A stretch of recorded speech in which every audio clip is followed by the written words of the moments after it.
Karyn, we're very excited to speak with you because you are a Boston girl. Now, how do you go from Boston to the UFC? Well, I tell you what, I went to school in Rhode Island. I went to Brown, and after college, I knew I wanted to probably do something that had to do with, television or entertainment.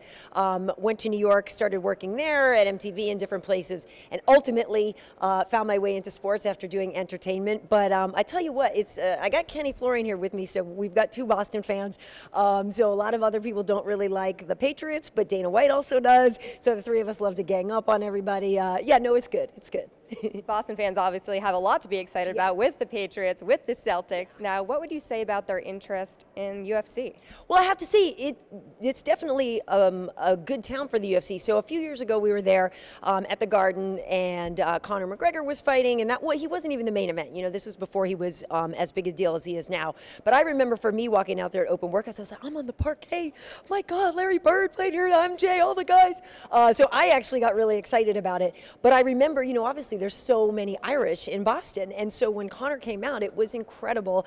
And we're just a town that's used to winners. We're just a town that's used to great sports, and so it was a great show. The fans were really responsive to it. There's a lot of fight gyms around Boston, and some with some really rich history. So it's a great town for fights. Come on, come on. That McGregor-Mayweather fight obviously just announced, creating a lot of buzz. Now, what have you been hearing from people around the UFC about McGregor's chances of possibly winning that fight? Well, the interesting thing about it is the old saying, on any given Sunday, which of course referred to football, but that is the case with fighting too, on any given Saturday. I mean, everybody has a chance to win these fights. I mean, it's one-on-one. There's really, a lot that can happen in there. That being said, Floyd is 49-0 for a reason. I mean, the guy is the greatest of his generation. But Conor's different. You're on paper and in your brain, he should not win. But everything that he's done up to this point in his career is just proven the fact that he is the guy that sort of pulls off the impossible. So I kind of joke, like, he's either literally made a deal with the devil, or he's blessed from above, or maybe a combination of both. I don't know what it is, but he's just that guy that somehow seems to pull things off that you don't think he should be able to do. And he will be a little bit different. He will come at the game with Floyd in a different manner. He won't be as conventional as a regular boxer, and maybe that would throw Floyd off. I don't really know. Obviously, Floyd is going to be a better boxer, but Conor is powerful. He is going to be bigger.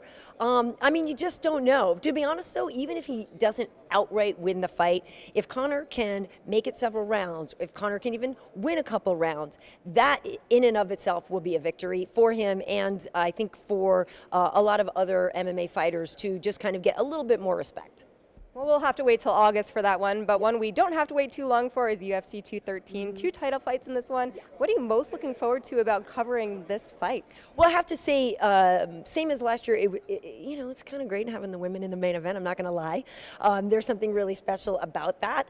But I work with Michael Bisping all the time, the champion, and I know he is hurt, and it's unfortunate that Michael can't be defending his belt right now, but Yoel Romero and Robert Whittaker are both amazing fighters. And I remember meeting Robert Whittaker when he won the Ultimate Fighter Smashes. I was in Australia, and he was just, I want to say 23 or 24, and I could just tell there was something about him. His head was on right, he was already a good fighter. There was something about him that I really took a mental note and said, this guy we got to watch out for. And he's just proven to be everything that I actually sort of thought he would be. He's turned into such a great fighter. And then on the other hand, you have Yoel Romero, who I think a lot of people call sort of a villain, and he kind of is. The stuff that he said to Michael, the way he speaks to Michael, and just some of the things he said, the way he taunts him.